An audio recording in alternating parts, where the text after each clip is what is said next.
எல்லாம் கொஞ்சம் பேலன்ஸ் வச்சுக்கோ. அடுத்து நடக்க போற உங்க கல்யாணத்துக்கும் பாரதி அக்கா தான் முன்னாடி நின்னு எல்லாம் பண்ண போறாங்க. அப்போ உங்களுக்கு தேங்க்ஸ் சொல்லணும்ல. அதுக்கு என்ன, இப்பவும் சொல்றேன், அப்பவும் சொல்லிட்டு போறேன்.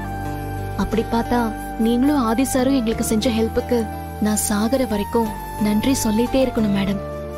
அது ஆதியோட கேரக்டர் பாரதி. அடுத்தவங்க கஷ்டப்படுறத பார்த்து அவரால சும்மா இருக்க முடியாது. இவரு இப்ப இல்ல, காலேஜ் படிக்கும் போதுல இருந்தே இவர் இப்படிதான். இவரோட இந்த கேரக்டரை பார்த்துதான் நான் ஆதிய லவ் பண்ணேன். 10 வருஷம் லவ், 5 வருஷம் நான் மட்டும் லவ் பண்ணிக்கிட்டு இருந்தேன், 5 வருஷம் 2 பேரும் சேர்ந்து லவ் பண்ணிக்கிட்டு இருந்தோம். அக்கா, கோயிலுக்கு ரைட்ல தானே போகணும்? ஆமா மனு, ரைட்ல தான் போகணும். சரிக்கா. அப்பா கொஞ்சம் சீக்கிரமா போப்பா, நல்ல நேரம் முடியறதுக்குள்ள கோயில்ல இருந்தா நல்லா இருக்கும். சரிம்மா. மித்ரா, இந்த பணத்தை உன் புடவை முந்தான எல்லாம் முடிஞ்சு வச்சுக்கோ. இந்த கல்யாணம் ஒரு குறையும் இல்லாம நல்லபடியா நடக்கணும்னு வேண்டிக்கிட்டு சாமி உண்டியெல்லாம் போட்டுரு. கண்டிப்பா இந்த கல்யாணம் நல்லபடியா நடக்கும்.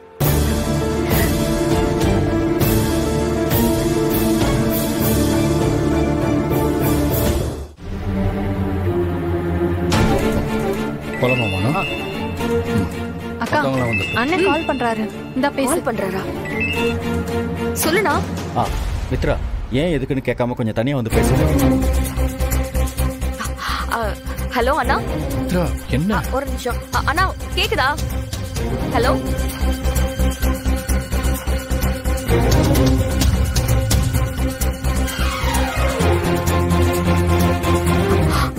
இப்ப சொல்லுண்ணா.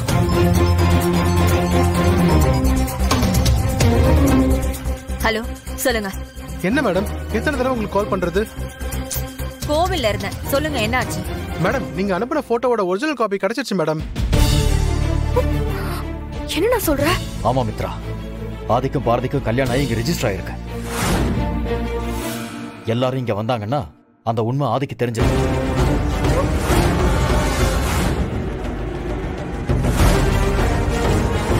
இப்ப என்ன பண்றது?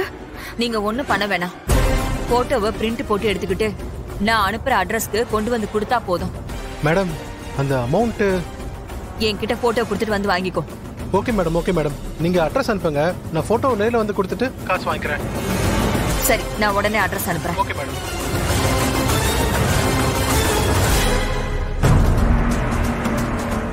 நேர்ல வந்த பிரச்சனை தான், இது இங்கேயே ஆஃப் பண்ணிட்டேன்.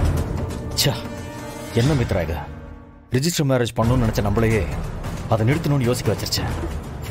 விடுனா, பாத்துக்கலாம். என்னைக்கா இருந்தாலும் ஆதிக்கும் எனக்கும் தான் கல்யாணம் நடக்கும். சரி சரி, கூட அந்த பாரதியும் வேற இருக்காள, அவளை எப்படி சமாளிக்க போற? எனக்கு பிரச்சனை பாரதி இல்லனா ஆதிதான்.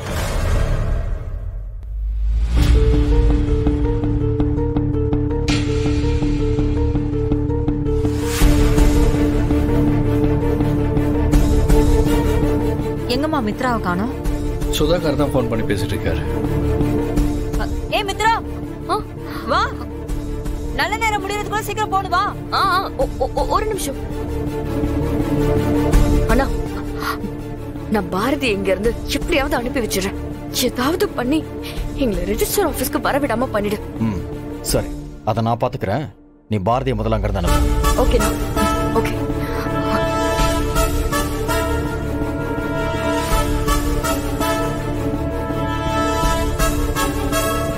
எங்க போனாலும் உங்க பாசமலர் படம் மட்டும் ஓடிக்கிட்டே இருக்குக்கா. என்னமோ ஓ வீட்டு கல்யாணம் மாதிரி ஓடிட்டு இருக்க. கல்யாணம் பண்ண போறது யாருன்னு உனக்கு ஞாபகம் இருக்கா? இங்க பாரு பாரதி, இப்ப கூட ஒண்ணு கெட்டு போகல. ஏதாவது பண்ணி இந்த கல்யாணத்தை நிறுத்த பாரு. ஆதி இன்னொருத்திக்கு சொந்தமாகாத வரைக்கும் தான் உன் புருஷன். அத மனசுல வச்சுக்கிட்டு எது வேணாலும் பண்ணு. நீங்க எத்தனை தடவை சொன்னாலும் சரி, விதியை மாத்த நம்மளால முடியாது.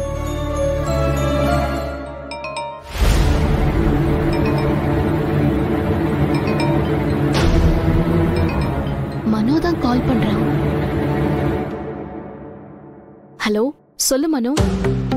அக்கா எங்கக்கா இருக்க? வீட்ல தான்டா இருக்கேன். ரெஜிஸ்டர் ஆபீஸ்ல ஐடி ப்ரூஃப் கேட்டாங்கல்ல, அதை எடுக்க வந்தேன்ல, எடுத்துட்டேன்.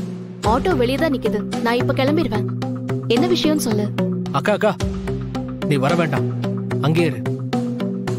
என்னடா சொல்ற? ஆமாக்கா, இன்னைக்கு ஆதி சாருக்கும் மித்ரா மேடம்க்கும் ரெஜிஸ்டர் மேரேஜ் நடக்கல, நடக்கவும் நடக்காது. டேய், என்னடா உளறிட்டு இருக்க? ஐயோ அக்கா, சுதாகர் சாருக்கு ஆக்சிடென்ட் ஆயிடுச்சு. இது அபசகுணமா நினைச்சு என்னை கல்யாணம் வேணான்னு சொல்லிட்டாங்க.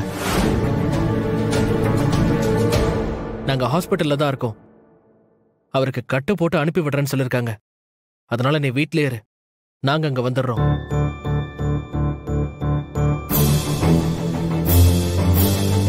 என்னவா? எதுக்கு மனம் போன் பண்ணா? சுதாகர் சாருக்கு ஆக்சிடென்ட் ஆயிடுச்சாம். ஐயோ, அதனால இன்னைக்கு ரெஜிஸ்டர் மேரேஜ் பண்ண வேணாம்னு சொல்லிட்டாங்களாம்.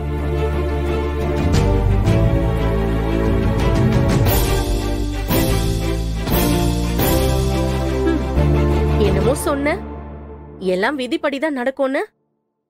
இப்ப அந்த விதிதான் இந்த கல்யாணத்தை நடக்க விடாம பண்ணிருக்கு பாத்தியா? ஆட்டோ வெளியே நிக்குது, நான் போய் அனுப்பிட்டு வந்துடுறேன்.